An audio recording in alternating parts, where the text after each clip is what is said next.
Hola, muy buenos días. Yo soy la doctora Constanza Valdebenito y les quiero dar hoy día la bienvenida a el séptimo capítulo del podcast Sin Receta. Hoy día con nuestro sexto invitado, creo, el doctor Carlos Telles, médico psiquiatra de la región de Los Lagos en Puerto Montt. Vamos a entrar como siempre de lleno a la primera pregunta. Carlos, ¿qué es la salud mental? Bueno, Constanza, muchas gracias primero por la invitación, así que feliz de estar acá y dar alguna opinión o mirada quizás que pueda ayudarle a las personas. Muchas gracias por venir. Y la primera pregunta es, ¿qué es la salud mental? ¿Sí? Bueno, entonces es una pregunta en realidad amplia, pero si lo miramos desde una manera sencilla, tenemos que entender qué es la mente, qué es el resultado del funcionamiento del cerebro, ¿ya? Y la salud mental entonces es aquella que va a estar dirigida a ayudarnos en todos estos aspectos mentales y en definitiva también cerebrales, ¿ya? Y ahí es importante ver porque uno a veces solamente piensa en la mente como el resultado de emociones, sensaciones, sentimientos o pensamientos, y resulta que también dentro de la mente están las sensaciones, las percepciones, y dentro de las sensaciones ya entramos en el cuerpo. Y ahí viene esta unión mente-cuerpo, porque todo lo que afecta a la mente afecta al cuerpo, o lo que afecta al cuerpo afecta a la mente también. Pero en líneas generales tiene que ver con aquello que está vinculado al funcionamiento del cerebro finalmente.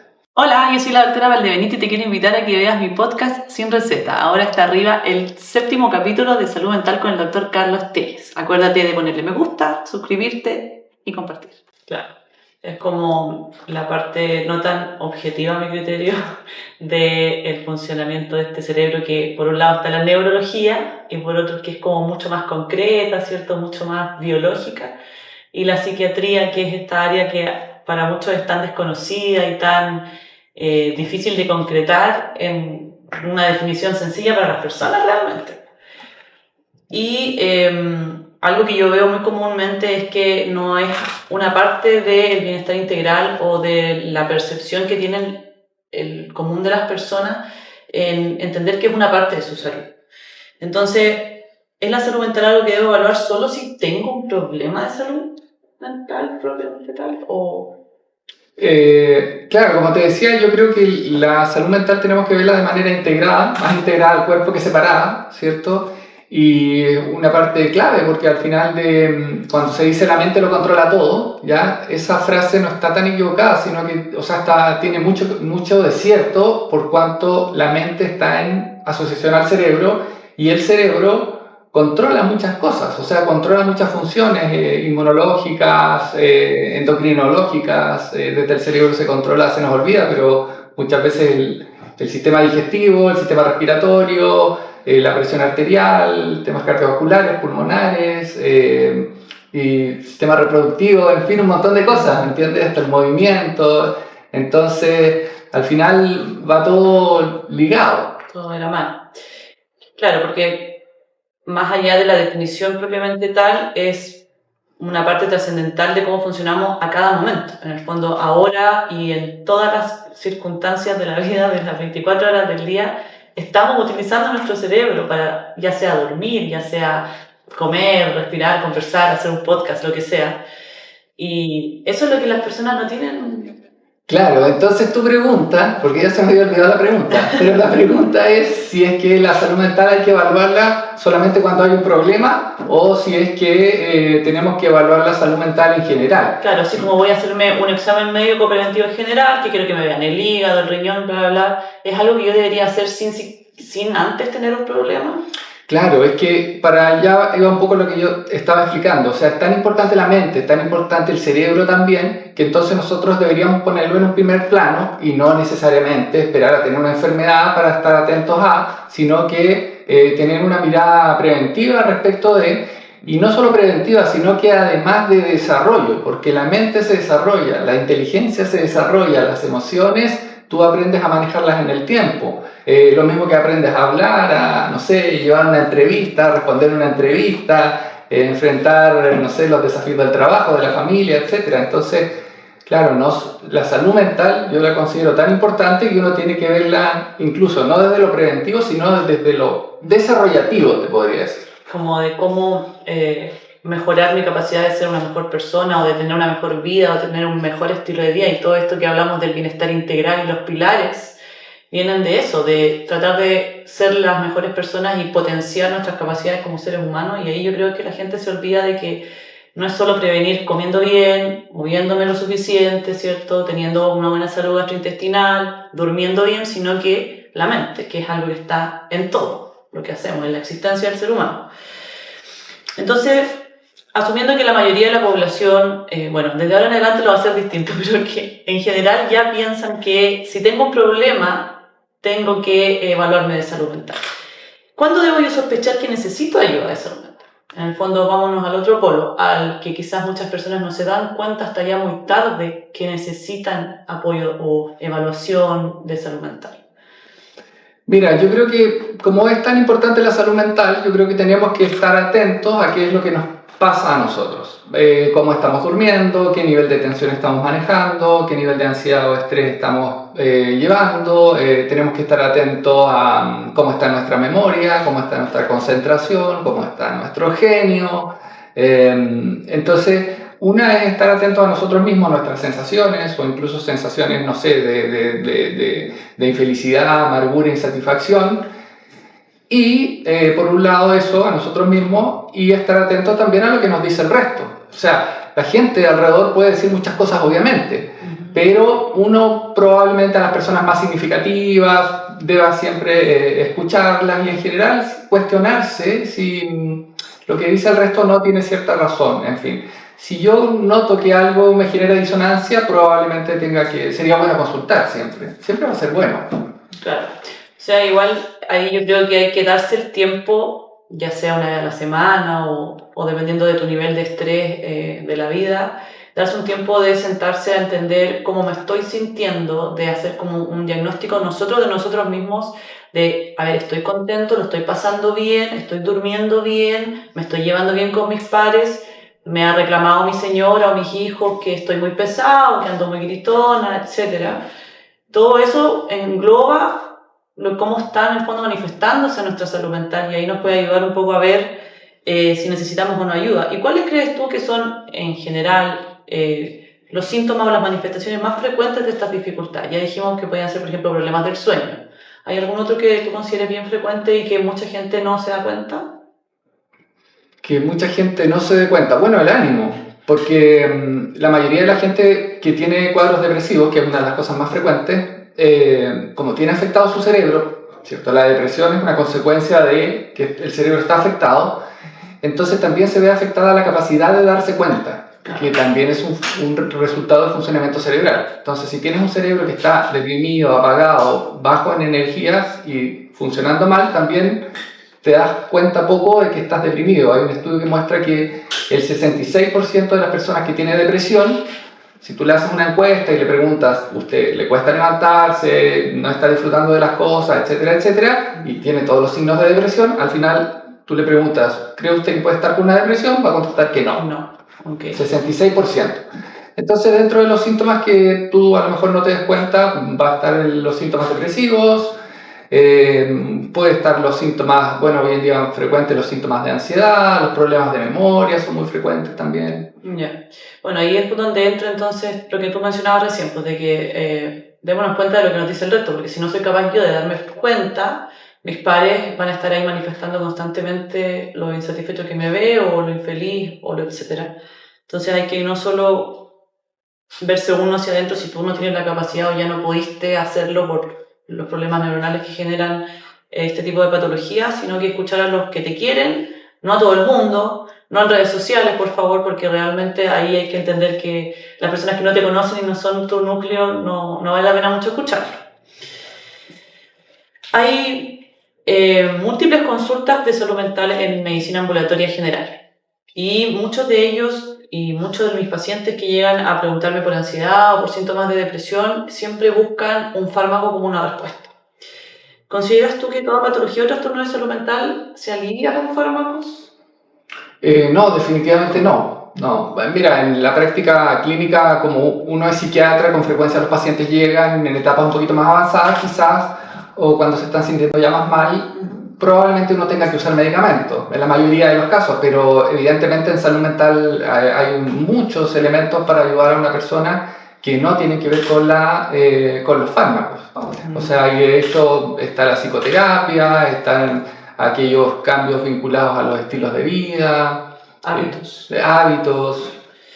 Y en cuanto a los fármacos, uno muchas veces ya llega al paciente con un uso o abuso muchas veces de una de las familias de fármacos más utilizadas dentro del área, no solo de salud mental, sino también de trastorno del sueño, muchas veces mal indicado, etcétera, que son las benzodiazepinas, ¿cierto? El clásico clonazepam, diazepam, que ya no se usa tanto, pero ese tipo de fármacos, muchas veces las personas abusan de ello.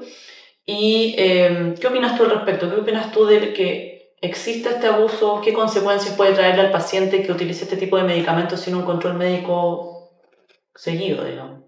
Claro, bueno, mira, yo creo que las benzodiazepinas son un gran aporte a la medicina, ¿ya? Y a la salud mental también, por eso se utilizan, y se utilizan bastante. El problema está cuando es automedicado, cuando se usan por largos periodos y cuando no hay un tratamiento de las causas de base de aquello que está generando un malestar, una ansiedad en la persona. Entonces, el uso de benzodiazepinas en sí yo diría que no es el problema es qué es lo que está detrás. Y si alguien está usando benzodiazepinas de manera automedicada, entonces lo mejor es consultar con un especialista y evaluar y ver qué tan pertinente es ese tratamiento, si hay tratamientos mejores, que claro, muchas veces hay tratamientos mejores en una persona. Claro, en el fondo muchas veces el paciente busca el parche a una herida sin curar la herida y terminamos profundizándola y agregando otro problema que es una dependencia y un abuso en otras oportunidades. Entonces, si vas a usar este tipo de fármacos que son fármacos por algo controlados, tienes que tener un control médico, tienes que hacer un tratamiento más profundo, tener un diagnóstico y en el fondo un seguimiento para ver cuándo vas a dejar de necesitar. La idea siempre, o a mi criterio, mis pacientes yo quiero que siempre lleguen a un punto en el que no requieran ningún medicamento para estar bien y felices, digamos, ¿cierto? Sí, lo que te iba a decir es que las benzodiazepinas, por ejemplo, el clonazepam es como el paracetamol para la fiebre. Claro. Eso siempre les digo a los pacientes. Entonces, tú puedes usar paracetamol. Bueno, obviamente en salud mental el uso de clonazepam debiera ser indicado por un especialista porque es una sustancia más sensible, que tiene más riesgo, por lo demás.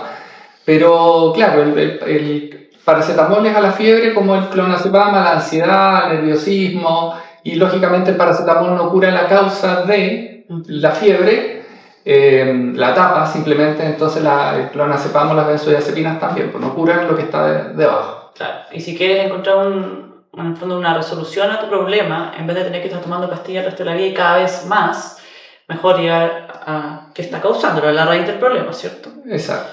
Sí. Hablando un poquito más en términos generales de las múltiples patologías que existen, y hablamos de que hay algunas que son más frecuentes, como la depresión y la ansiedad, yo siento que hay bastante ignorancia, desconocimiento en cuanto a la salud mental en general. Ya mencioné aquello de que se piensa que es algo que solo se tiene que recurrir cuando hay una enfermedad, pero ¿cuál crees tú que es el prejuicio más frecuente de salud mental de lo que tú has visto en la población en general?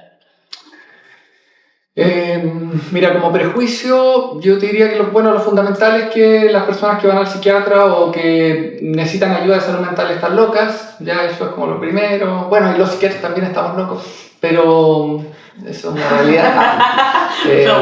No voy a decir claro, nada. No, y el otro gran tema yo creo que la salud mental es de prejuicio. No, el otro yo creo que es el estigma hacia la salud mental. Más que prejuicio es un estigma, o sea, todo lo que se llame salud mental o mucho vinculado a salud mental, ya ponemos una connotación muy negativa, de culpa, negativa en general. De vergüenza, igual muchas veces el paciente se avergüenza de contar su Exacto, enfermedad de salud mental. Sí, mucho de negativo, todo lo negativo, culpa, vergüenza, etcétera, crítica, hostilidad. No sé si tú ves algo de prejuicio en salud mental que sea frecuente. Creo que muchas veces cuando uno le sugiere al paciente recibir una evaluación y un apoyo de salud mental, el paciente a uno lo mira como que te estuviera dando agüita a las carmelitas, lo ningunea de cierta forma, no le ve la seriedad, no le ve la importancia. Eso yo creo que es lo que a mí más me gustaría que cambiara la población, que entendiera lo importante y el pilar importante que es en tu bienestar integral el que evalúes esto estando sano o enfermo. Sí, muy interesante. Por eso insistía en esto de la mente y el cerebro y que la mente lo controla todo, porque al final, cuando tú me decías qué es la salud mental, yo te digo, mira, lo más importante dentro de la salud, de como yo creo que objetivamente es, digamos, porque por la importancia del órgano que está detrás, que es el cerebro. Pero efectivamente hay muchas personas que se ofenden cuando las derivan al psiquiatra y muchos médicos evitan derivar a los pacientes para no tener un problema con ese paciente, ¿cierto? Y no se ofende una persona cuando es derivada al endocrinólogo, al nutriólogo, al cardiólogo. Como los infinitos de exámenes que se piden antes de llegar a una evaluación de salud mental. Que bueno, al paciente que se ofende yo en realidad le trato de decir, no tiene por qué ser una cosa o la otra, no tienes por qué elegir ir al gastroenterólogo, hacer endoscopía, buscar los infinitos exámenes, hagámoslo todo y yo le dejo todas las órdenes, porque muchas veces el paciente en sus síntomas de somatización, la mayoría de las veces cuando llegan al médico, buscan diagnóstico, quieren exámenes, quieren órdenes, quieren evaluación por especialista y claro, se ofenden cuando uno le pide la evaluación de salud mental. Yo digo, no tiene por qué ser una o la otra, pueden hacer las dos de manera conjunta y de esa forma vas a llegar mucho antes a la meta. Pero muchas veces pasa al revés, pasa que muchas veces están meses o años haciendo la búsqueda de una enfermedad que se arregle con una cirugía o que se arregle con un remedio y se dilata la evaluación de salud mental y al final obviamente llegas mucho más tarde al objetivo que sentirte mejor. Claro, mira, a mí me encanta un tema que es el de la evolución, ¿ya? Y de cómo las cosas cambian a lo largo del tiempo. Y la psiquiatría antes, obviamente, estaba reservada para los cuadros graves. Entonces, el psiquiatra era para el que estaba loco de remate, lo más grave, ¿ya?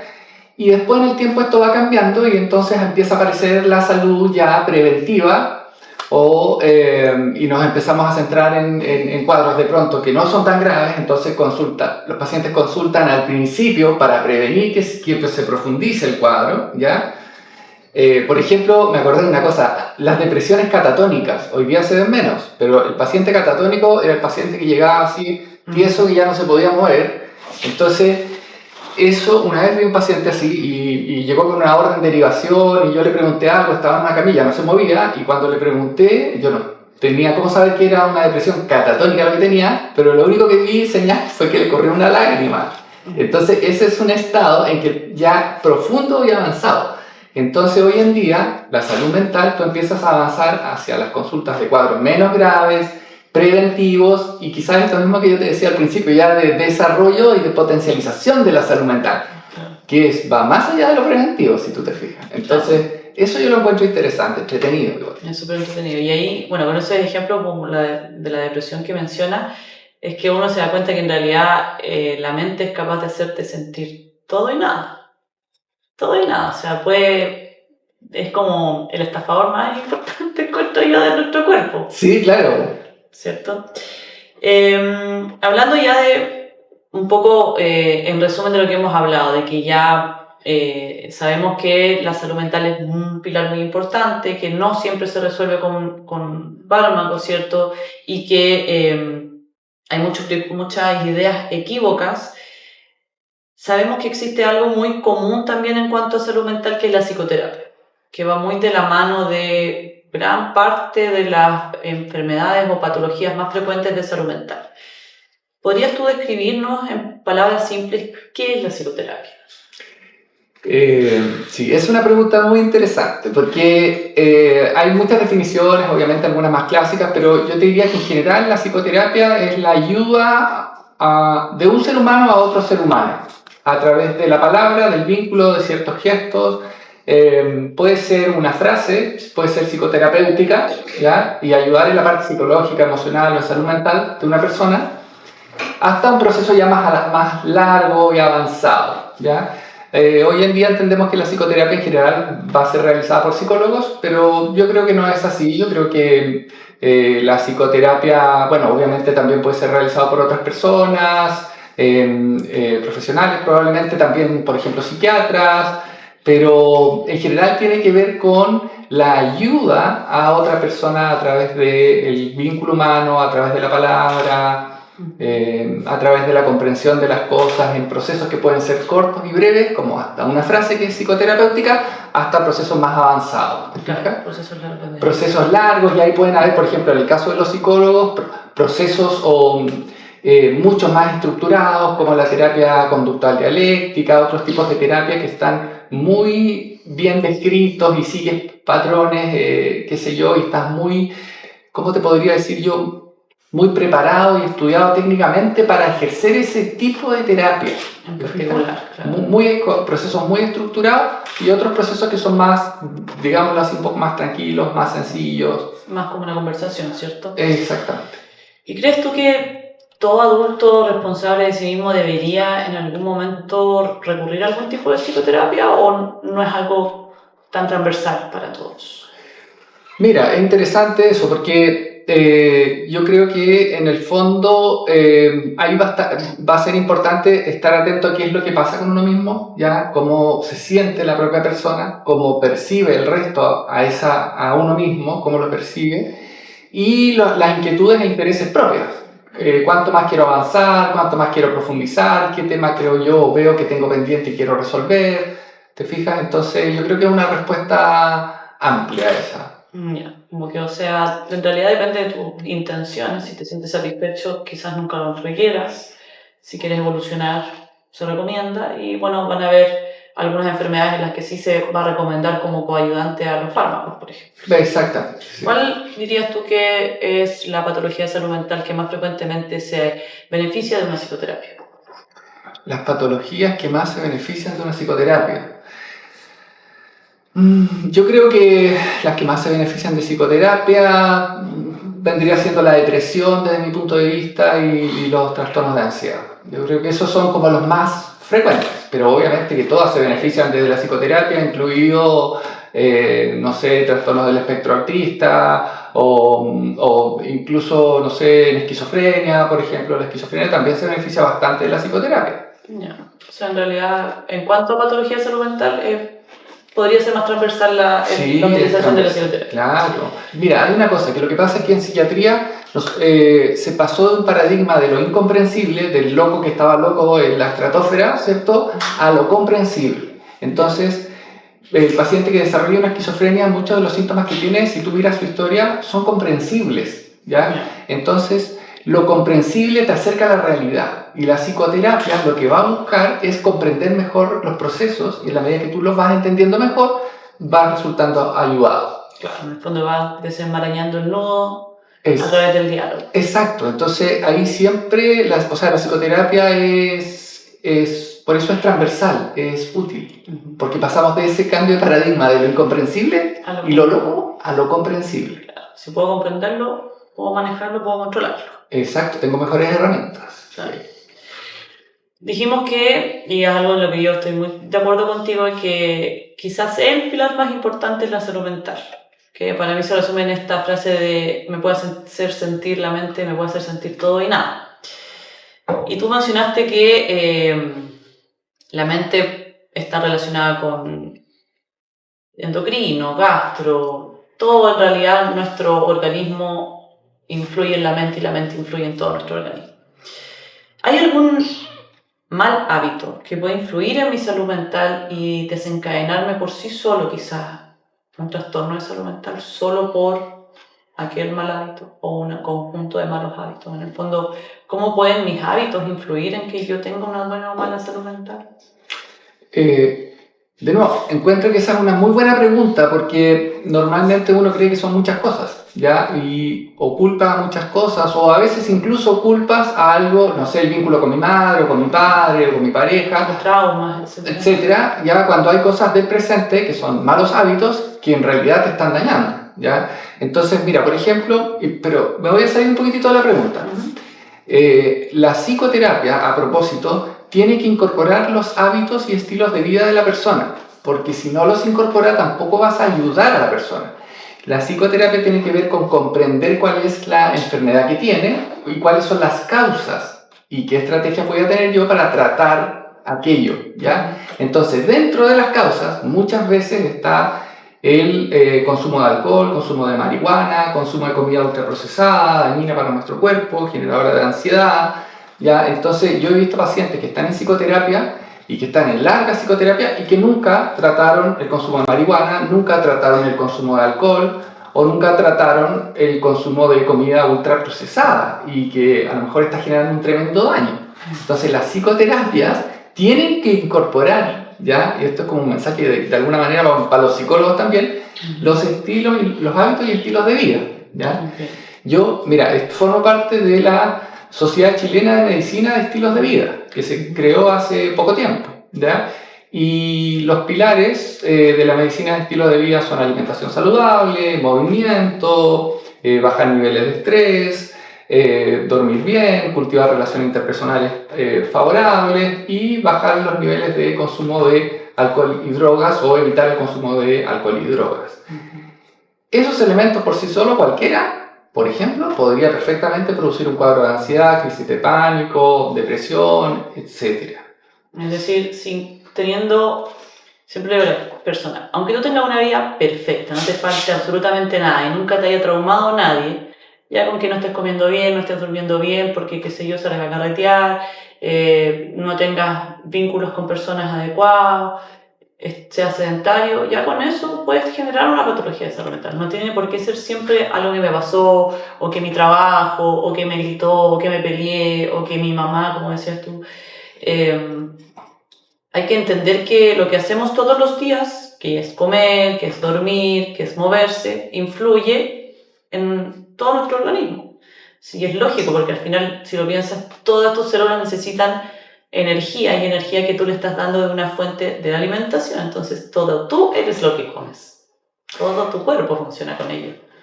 Exactamente. Entonces, por ejemplo, también dentro de las psicoterapias a veces se enfoca mucho en el trauma, que fue efectivo, que es verdad, que viviste o que la persona vivió, pero no se enfocan en las otras cosas que están ahí y que están generando igual o más daño probablemente que el trauma. Claro, ¿ya? Que están pasando todos los días.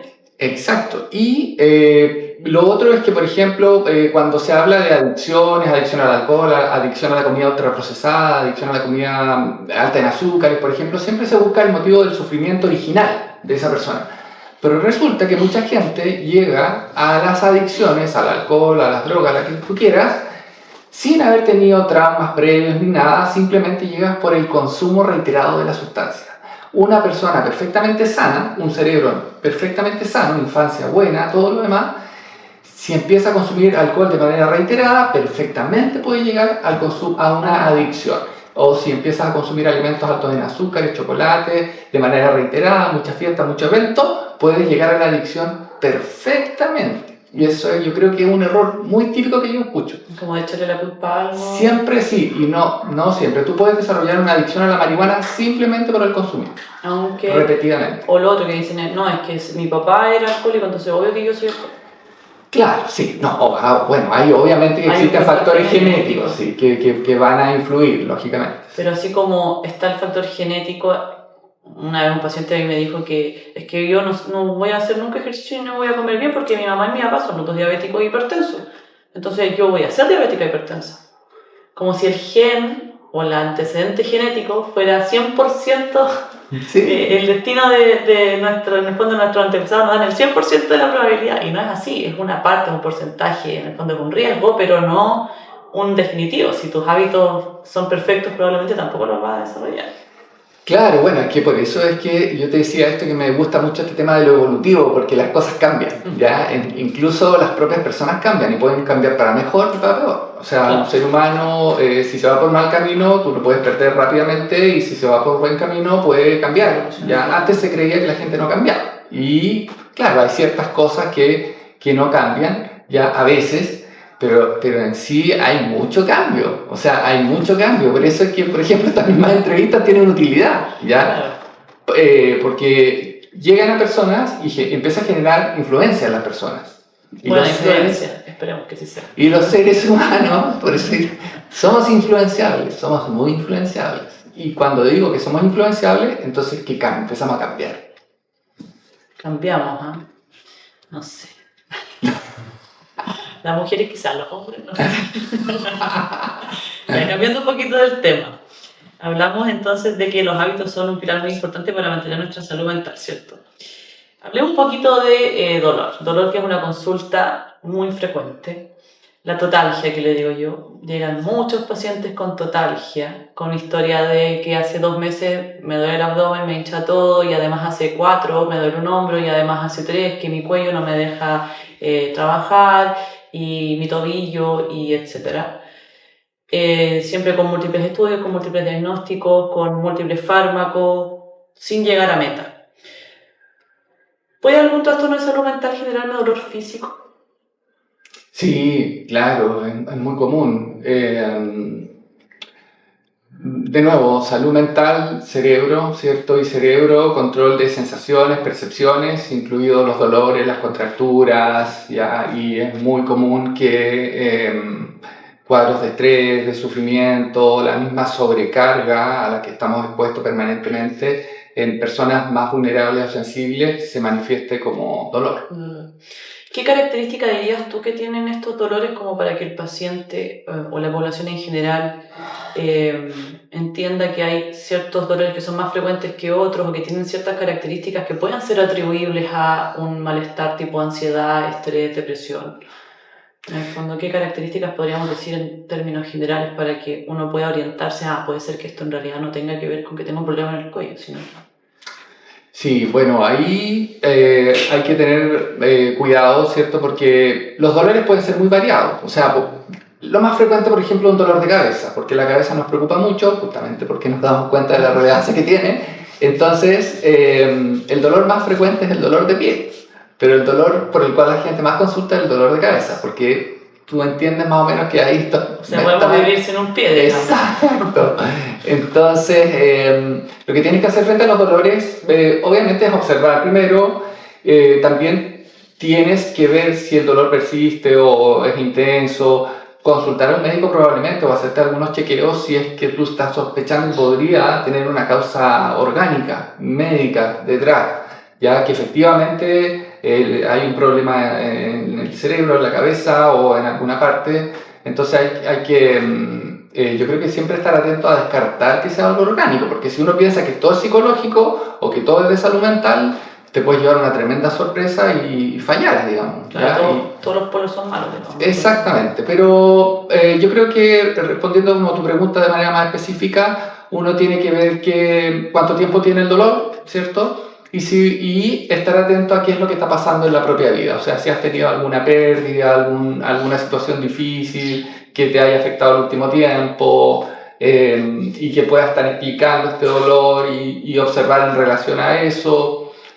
Por ahí creo que está un poco la respuesta. ¿Cuáles son los desencadenantes que uno puede ver a lo largo en relación al ambiente de una persona, incluso, bueno, puede estar la sobrecarga de trabajo, la falta de sueño o el consumo de alcohol, marihuana o sustancias? Igual ahí yo trato de decirle a los pacientes que cuando son dolores crónicos, porque en general el dolor agudo va a ser evaluado de una manera distinta, pero cuando son dolores crónicos y el paciente ya viene con dolor de meses, cuando empeora, y en general muchas veces el paciente cuando se sienta a pensar cuando me viene el dolor se acuerda que claro, esa semana me pasó esto, entonces tratar de un poco hacer estos calendarios de a ver, si tengo un dolor crónico, ¿qué está pasando en relación a que mi dolor empeoró? ¿Cuándo empezó? ¿En qué circunstancias?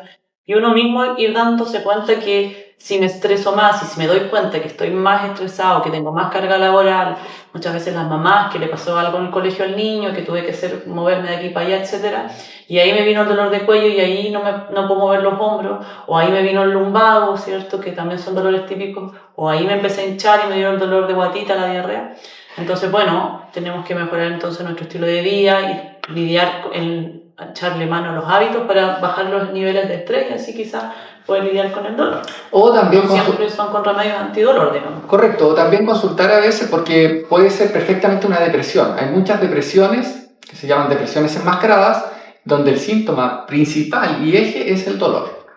Y por eso es que también el antidepresivo ayuda y calma ese dolor. El alivio del dolor. Sí, muchas depresiones, entonces el síntoma es el dolor, y en los cuadros de fibromialgia, por ejemplo, es muy frecuente que exista, que sea a veces incluso la consecuencia de depresiones o cuadros de ansiedad no tratados. Entonces ahí decirle a las personas que están con algún dolor crónico, que quizás fueron al traumatólogo, se hicieron las imágenes, han ido a muchos médicos y todavía no ven una resolución en su dolor, quizás todavía no hay nadie que te haya sugerido ir a un psiquiatra o evaluarte por salud mental, y eso puede ser el camino hacia el alivio del dolor, ¿cierto? Que no se olviden de esa opción. Y en relación a esto del dolor hablamos mucho de que la ansiedad y el estrés, ya que muchas veces son motivos frecuentes de consulta, al menos en la consulta médica general. ¿Es lo mismo la ansiedad que el estrés? No es lo mismo.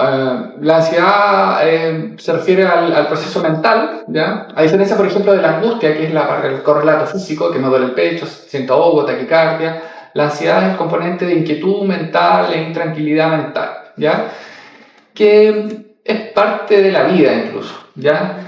Pero, y ahí obviamente van a haber niveles de ansiedad, como por ejemplo, no sé, venir a dar una entrevista o levantarme en la mañana, tener que llevar a los chicos al colegio, todo eso va a generar ansiedad, lo cual puede ir desde niveles normales hasta niveles ya más patológicos, cuando esa ansiedad afecta a otras áreas de mi vida, interfiere en mi vida, ¿ya?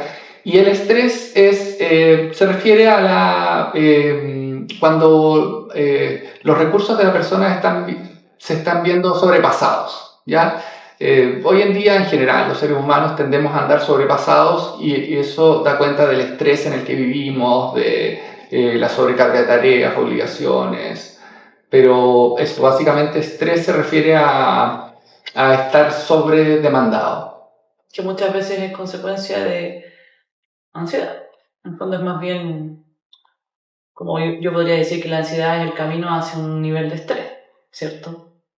Si es que es una ansiedad que no podemos controlar o que, como dices tú, está más allá de lo tolerable o lo que podemos normalizar.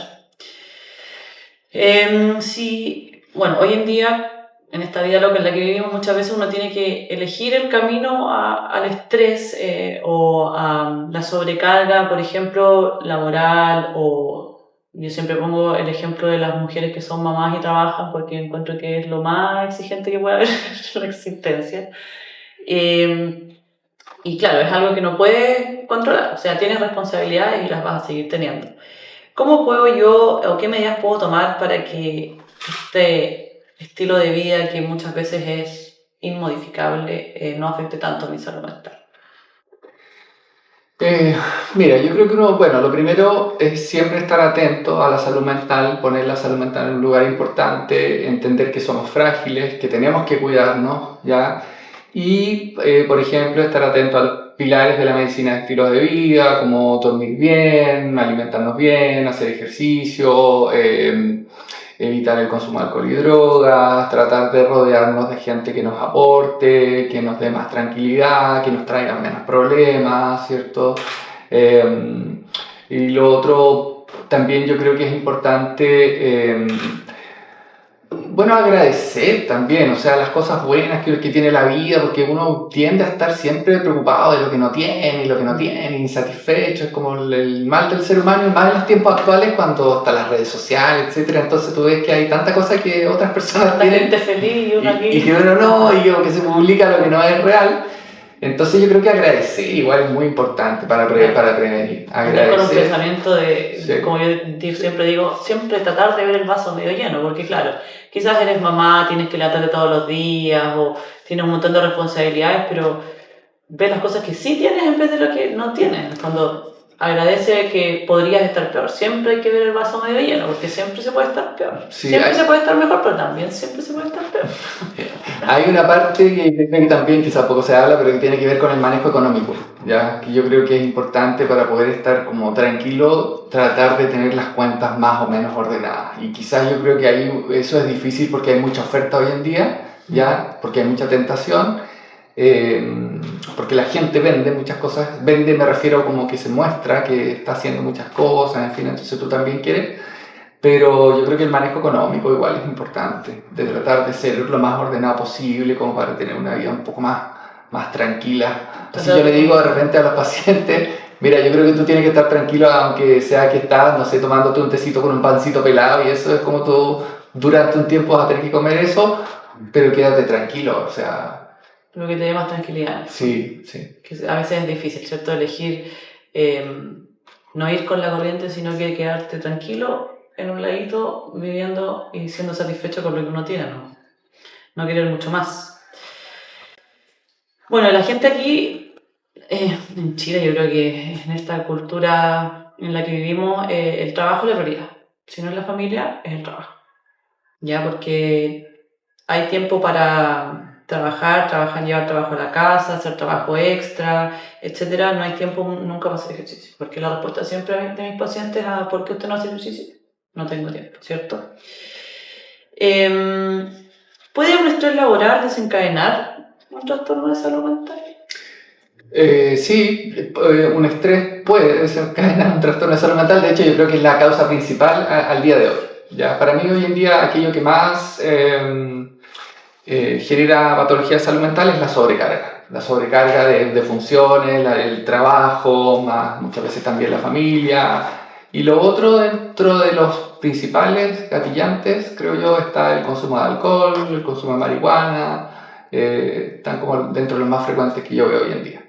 Y que a veces van de la mano, o sea, a veces este paciente que está sobrecargado de trabajo piensa que va a llegar a relajarse al tomar una cerveza todos los días volviendo al trabajo, o al drogarse, ¿cierto? Piensan que es una manera de liberar, cuando en realidad es más el daño que se está haciendo que la ayuda. Y a mí me ha tocado muchas veces ver esto, como tú ya me dices, es algo muy frecuente. Pero muchas veces los pacientes dicen, es que no, yo digo, necesitas hacer un reposo, o sea, ya llevas 3 días sin dormir, tienes síntomas de dolor, ya los pacientes en realidad llegan en colapso a la consulta. Pero la respuesta siempre es que no puedo dejar de trabajar. ¿Qué tan importante crees tú es el reposo laboral cuando es esta la causa de tu mal? Sí, bueno, yo creo que el reposo siempre es importante, o sea, todos necesitamos reposo, necesitamos darnos algún día, alguna tarde, darnos momentos de reposo, pedir ayuda, que alguien se quede a cargo, en fin, es fundamental para que nuestro organismo funcione. Nosotros no, en la naturaleza el ser humano nunca estuvo hecho para estar todo el día, dar y haciendo mil cosas. En la naturaleza el ser humano hacía algunas cositas, un par de veces en el día, qué sé yo, más relajadita. Pero no este ser humano que inventamos moderno que está todo el día haciendo cosas. Hiperestimulado, además con luces, con sonido. Exacto, entonces necesitamos la tranquilidad, necesitamos, aunque sea unas horitas, un momento de descanso. Y si tú analizas las indicaciones médicas clásicas, la primera indicación siempre es reposo. La primera es reposo, la segunda es alimentación de qué tipo, y después ya vamos con el resto de las indicaciones farmacológicas, médicas o lo que sea. Entonces el reposo es clave. Claro, y ahí es donde quiero yo darle un mensaje a las personas que han dado esta respuesta de que no puedo dejar de trabajar. Yo creo que nadie es imprescindible en esta vida. Y hay que entender que si tú no te das la importancia de que tu salud sea primero y metes todo debajo de la alfombra y quieres que yo te dé sencillamente un remedio para que te sientas mejor, para que puedas dormir, que muchas veces ese es ya el motivo de consultar al paciente cuando ya lleva 3 días sin dormir, después vas a estar tan enfermo que vas a estar mucho más tiempo sin poder trabajar. Si es que ese es tu argumento, el que no puedo dejar de trabajar, entonces, mientras antes lo resolvamos y de una manera correcta, menos peligro el trabajo. Sí, lo que yo le digo a los pacientes también en relación a eso es que a lo mejor hay un periodo de la vida donde tienes que sacarte la mugre y vas a tener que trabajar, estudiar y hacerlas todas y quizás no tengas descanso. Pongamos que puede ser, no sé, 2, 3, 4, 5 años. 7. Ok, pero no puede ser toda la vida. No puede ser toda la vida. Entonces yo le digo, mira, si tú en esto, ok, tú me dices que estás obligado, ya, bien. Un tiempo más, algunos años más vas a estar obligado, pero tú no puedes estar obligado toda la vida, porque si no, algo tú estás haciendo mal. Y te vas a enfermar. Y te vas a enfermar, obvio. Claro, en el fondo al final el problema va a terminar siendo mayor mientras tú más dilates la resolución real del tema, que es descansar, ir a psicoterapia, hacer los buenos hábitos, ¿cierto? Esto realmente, postergarlo siempre es una mala inversión, encuentro yo. Y aparte de hablar de ya estrés, mencionamos, ¿cierto?, en varias oportunidades en este diálogo la ansiedad. Hablemos un poco del trastorno de ansiedad y de aquello que es motivo de consulta de urgencia frecuente, que es la que yo creo es la manifestación más comúnmente conocida de ansiedad, que es la famosa crisis de pánico. ¿Qué es la crisis de pánico? La crisis de pánico es una manifestación más extrema, pongámoslo así, de un cuadro de ansiedad, ¿ya? Entonces la manifestación cúlmine o pic de la ansiedad en general es la crisis de pánico, ¿ya? Y se caracteriza por un ataque, pongámoslo de esa manera, una crisis aguda de síntomas de ansiedad muy marcados que la persona con frecuencia no los identifica como tal. Que puede ser ahogo, dolor al pecho, entonces la persona siente que se va a morir porque le dio una crisis de asma o algo le pasa, le dio un ataque que no puede respirar, o le va a dar un ataque al corazón, o puede ser que va a perder el control, o que siente que se va a volver loca, o que tiene un nivel de ansiedad muy alto que ya no logra controlar, ¿ya? Y eso normalmente durante algunos minutos, normalmente dura algunos minutos, digamos, a veces se extiende un poco más, pero es eso, es con una sensación de descontrol, una sensación fuerte de angustia, ansiedad y descontrol. Una desesperación incontrolable. Sí, y que antes era poco frecuente, o sea, es un indicador también de lo que pasa en la salud mental hoy en día, y de lo prevalente que está la salud mental hoy en día, porque tú antes, si decías que tenías una crisis de pánico, nadie sabía lo que era una crisis de pánico, pero hoy en día, si tú dices que tienes una crisis de pánico, probablemente ya sepas porque o la tuviste tú, o la tuvo tu hermana, o alguien en tu familia la tuvo, qué sé yo. Y yo le digo a la gente que tiene crisis de pánico a veces, si te da una crisis de pánico en algún lugar, avisa y necesitas ayuda, avísale a alguien que tiene una crisis de pánico y lo más probable es que esa persona va a saber. O sea, si estás en un mall o si estás en alguna parte. Alguien va a saber ayudarte porque probablemente muchos lo han tenido y lo han vivido. Claro, y ahí, bueno, obviamente entender que las crisis de pánico no matan, que tienen tratamiento, que cuando tú ya entiendes lo que tienes ya inmediatamente bajan y que si haces un tratamiento psicológico o farmacológico, lo más probable es que vas a andar bien, la mayoría de los casos tienen muy buenas respuestas. En cuanto a eso, ¿tú podrías darle alguna recomendación a aquellas personas que quizás no tienen acceso a una evaluación por especialista o por médico, no pueden recurrir a fármacos? ¿Alguna manera en la que podamos controlar de manera no farmacológica una crisis de pánico?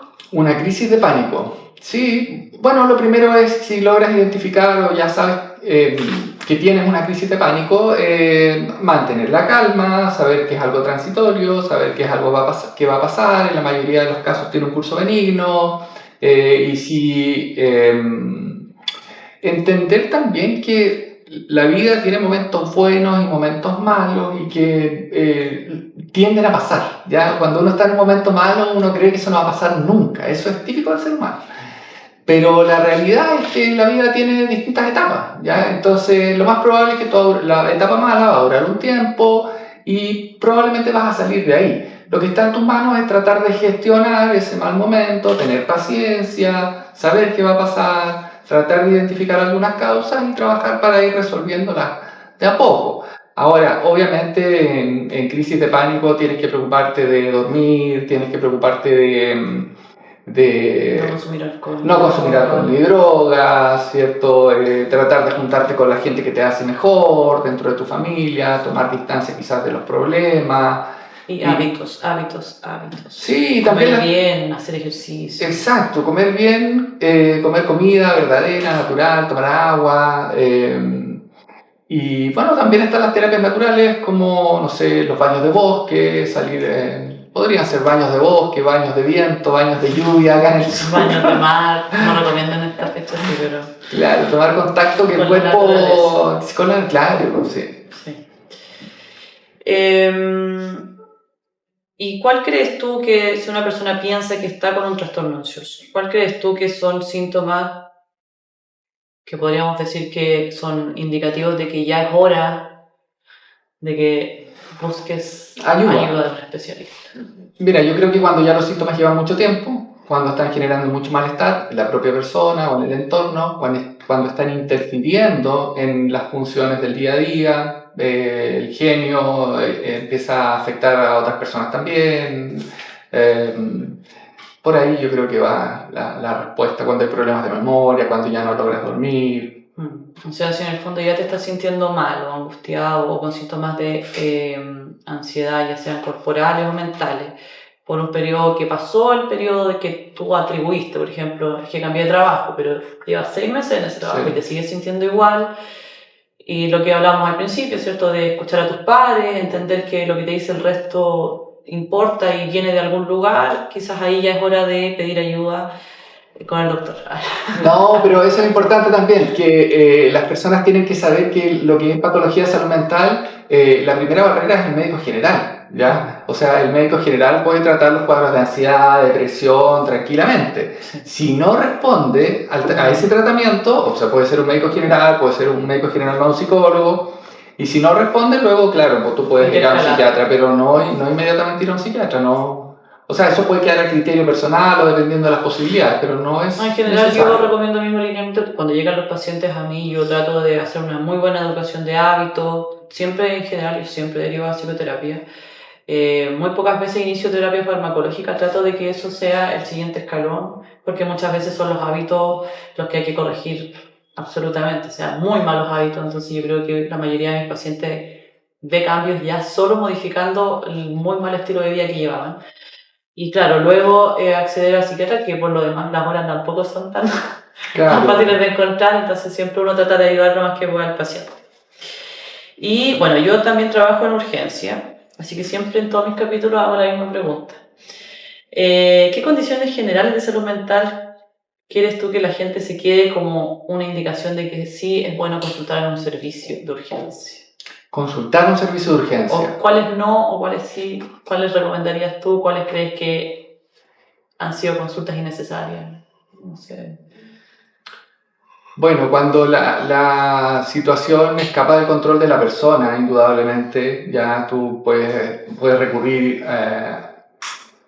al servicio de urgencia, ya sea que un dolor es muy agudo, porque más allá de que el dolor, por ejemplo, tenga un origen psicológico, en fin, si el dolor es muy intenso y no cede, tú tendrás que ir a la urgencia para que te vea alguien y te ayude, o a lo mejor una crisis de pánico, si es que no tienes cómo controlarla o ves que escapa también a tu manejo. Y después, bueno, si hay ideación suicida, si tú sientes que estás perdiendo el control en relación a algún síntoma, molestia en general, o de parte de la familia también, bueno, más todavía si, aparte de este tema de riesgo suicida, si hay pérdida de juicio de realidad, también si hay agitaciones, en esos casos, sin lugar a dudas, es recomendable asistir. Sí, en general lo que más nos llega son las crisis de pánico, que yo sí creo que hay que entender que la urgencia es un lugar donde te vamos a ayudar a contener el nivel de ansiedad culmine en ese momento, pero muchos pacientes nos piden en el servicio de urgencia que empecemos un tratamiento de ansiedad ahí. Y ahí es que yo quiero dejar el mensaje a las personas que entiendan que el servicio de urgencia no es un lugar donde uno puede iniciar un tratamiento crónico, no es una forma responsable de hacerlo. Si yo no tengo cómo controlar a ese paciente, si yo no tengo cómo ver que estoy utilizando los fármacos de manera adecuada, cómo hacer una evaluación de su red, cómo hacer una buena educación, en el fondo, la atención de urgencia es una atención rápida, una atención para aquellas patologías que te pueden dejar una secuela o pueden dejarte un riesgo vital. Entonces, que sí es un buen lugar para recibir una ayuda en el momento de crisis, pero que después sí o sí yo te voy a derivar o a que vayas a un médico que se dedique a salud mental o que vayas a un psiquiatra, y eso es importante que lo hagas, porque si no la crisis va a volver. ¿Ya? O sea, nosotros estamos ahí para el momento culmine y luego tienes que hacer la pega, digamos, ¿ya? Un mensaje para todos mis pacientes. Y ahí haciendo un poquito en resumen de todo lo que hemos dicho, que yo creo que muy enfocado en los hábitos, que es nuestra bandera, ¿cierto? En términos generales, como haciendo una conclusión, ¿cómo puedo yo cuidar mi salud mental? Poniéndola en un lugar importante. O sea, lo primero para cuidar la salud mental es ponerla en un lugar importante, hablar de los temas, hablar con la familia, obviamente seguir ciertos pilares de la salud de los que hemos hablado, una alimentación sana, evitar los ultraprocesados, evitar los alimentos altos en azúcares, evitar la comida chatarra, consumir agua, consumir líquidos saludables, movimiento, sueño, cultivar relaciones interpersonales positivas, bueno, eso en general, bajar los niveles de estrés, de sobrecarga, tener contacto ojalá con la naturaleza y hablar en familia. Yo creo que eso es importante. Yo me he dado cuenta de una cosa que me la han enseñado mis pacientes, y que es que a veces converso con un paciente y ese paciente se motiva y después agarra a toda su familia y le explica lo mismo que yo le expliqué y lleva como la sesión a la familia, ¿ya? Entonces yo creo que es importante eso de compartir el conocimiento y de hablar de los temas. La conversación es clave para el desarrollo de nuestro cerebro, yo creo. No podemos dejar de hablar con los que queramos. Bueno, los que no tenemos familia, tal vez están los amigos, pero tener diálogos que sean beneficiosos y que sean profundos, en el fondo, que no sea solo esto de hablar de que sí, cómo está el clima. No, hay que ponerle profundidad, yo creo, y tratar de sacar los pensamientos profundos que uno tiene, que eliminarlos de repente. Ya sean buenos, malos, funables, no funables, da lo mismo. Hablar, dialogar, generar esta conversación que nos nutre en el fondo, ¿cierto? Y la última y final parte de este capítulo, las preguntas del público, que anduvieron súper flojos, así que un 1 para todos. Me preguntaron, ¿cómo puedo detectar las señales de nuestro cuerpo al estrés? Lo mencionamos en algún momento, pero... Sí, claro, las señales de nuestro cuerpo al estrés, a ver, pues, si nos vamos al cuerpo específicamente, obviamente el dolor, la contractura, el dolor, digamos, que estás apretando los dientes, el dolor de cabeza, andar con el cuerpo cortado de manera persistente, o la baja energía, andar mañosito, el mal genio y los problemas de memoria, por ejemplo, también son muy frecuentes. La gente que tiene problemas de memoria normalmente dice Alzheimer, ¿ya? Entonces, pero en realidad los problemas de memoria normalmente son por estrés, dormir mal, cuadros de depresión o ansiedad que están ahí dando vueltas y que no están siendo abordados. Claro, en el fondo, si te sientas a pensar, y a ver, estoy feliz, ando con rabia, ¿por qué ando con rabia? Como en el fondo un poco hacerte tu propio diagnóstico de lo que ya decíamos, de cómo tú te estás sintiendo el último tiempo y de cómo ves que el resto te está percibiendo y te está manifestando que te ven. Sí, y claro, también síntomas diversos, o sea, a veces son calambres, a veces dolor estomacal, diarrea, vómito, vértigo, mareo. O sea, son mucho sueño o poco sueño, puede ser también. Exacto, sí. Polarizado por el sueño. Y la segunda y última pregunta. ¿Puedo consumir alcohol con los remedios que me da el psiquiatra? Una pésima pregunta, encuentro. Sí, es una pregunta muy frecuente. Mira, lo que pasa es que, bueno, obviamente el alcohol es una sustancia que nosotros consumimos con cierta frecuencia, ¿ya? Y que la tomamos como algo normal. Pero el alcohol en sí es dañino para la salud. Ya esto de que hay que tomar vino, una copa de vino todos los días al almuerzo, eso es mentira. ¿Ya? Yo una vez llamé después de un paciente que me rebatió a mí la idea de que le dije que no era bueno que tomara alcohol todos los días. Y me dijo, pero si el cardiólogo me lo recomendó. Y yo dije, pero ¿cómo puede ser esto? Y llamé a un amigo cardiólogo, Santiago, especialista, y le dije, oye, mira, ¿qué opinan ustedes? Me dijo, es que en general los cardiólogos somos vineros. Entonces, me dijo, nosotros les recomendamos a los pacientes que consuman vino para el corazón. Ya le dije yo. Solo para que los pacientes les regalen vino, probablemente. Le dije, ya, perfecto. Le dije yo, pero tú le has preguntado a ese paciente si tiene antecedentes de depresión, si tiene antecedentes de consumo de alcohol, si hay alcoholismo en su familia, si ha tenido intentos de suicidio. ¿Le preguntas algo de salud mental? ¿O cuánto toma? Porque si es una botella de vino. No, dijo, en realidad me dejaste preocupado. No le pregunto nada. Entonces, el alcohol se asocia no solo a los problemas del hígado gástrico, sino que se asocia también a cáncer. O sea, consumir alcohol es algo tan cancerígeno como fumar. O sea, cuando uno fuma, que uno puede fumar a lo mejor cigarrillo, pero uno más o menos sabe que cuando fuma está aumentando su riesgo de cáncer. Claro. Pero cuando uno toma una cerveza o vino, no está pensando que está aumentando su riesgo de cáncer. Pero esa es la realidad, ¿ya? Entonces, bueno, siendo esa salvedad, obviamente que en salud mental siempre hay que tener ojito con el tema del alcohol. Lo recomendable en los pacientes que inician tratamiento, obviamente, es que cesen en el consumo de alcohol dentro de lo que más se pueda. Y respecto a los remedios, bueno, van a haber algunos que van a tener más o menos riesgos. Mira, yo creo que lo recomendable siempre va a ser que ojalá no, ¿ya? Ahora, si el consumo de alcohol es poco y si son remedios en baja cantidad, posiblemente no haya mayor riesgo real, objetivo. Ahora, si las dosis de medicamentos son importantes, si los medicamentos en particular son especialmente riesgosos con el alcohol, obviamente que no, ¿ya?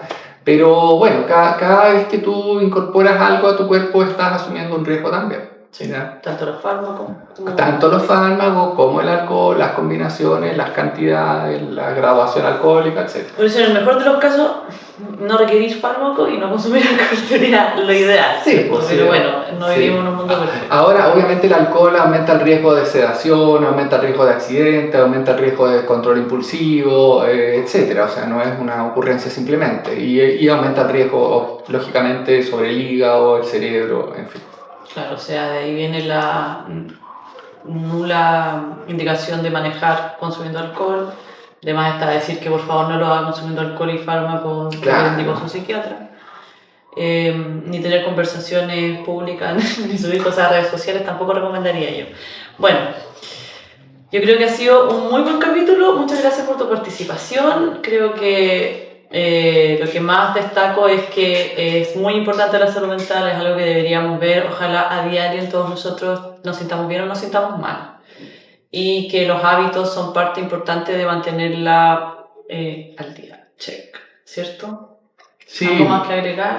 No, mira que en el fondo, bueno, gracias por la invitación, estoy muy de acuerdo con lo que tú dices. Los seres humanos somos seres de versiones, ¿ya? Somos seres, eso se lo digo a todos mis pacientes, de decisiones. Lo que nosotros decidimos empieza a generar cambios en nuestro entorno y en nosotros mismos.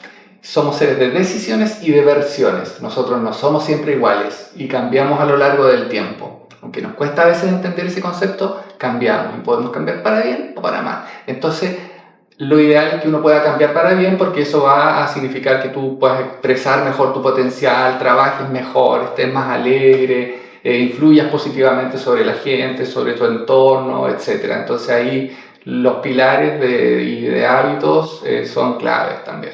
Influyen mucho en esas versiones que uno puede dar. Es como los deportistas, porque los deportistas no siempre dan la misma versión. Tú no siempre viste al mismo Arturo Vidal, o no siempre ves a un tenista en el mismo nivel.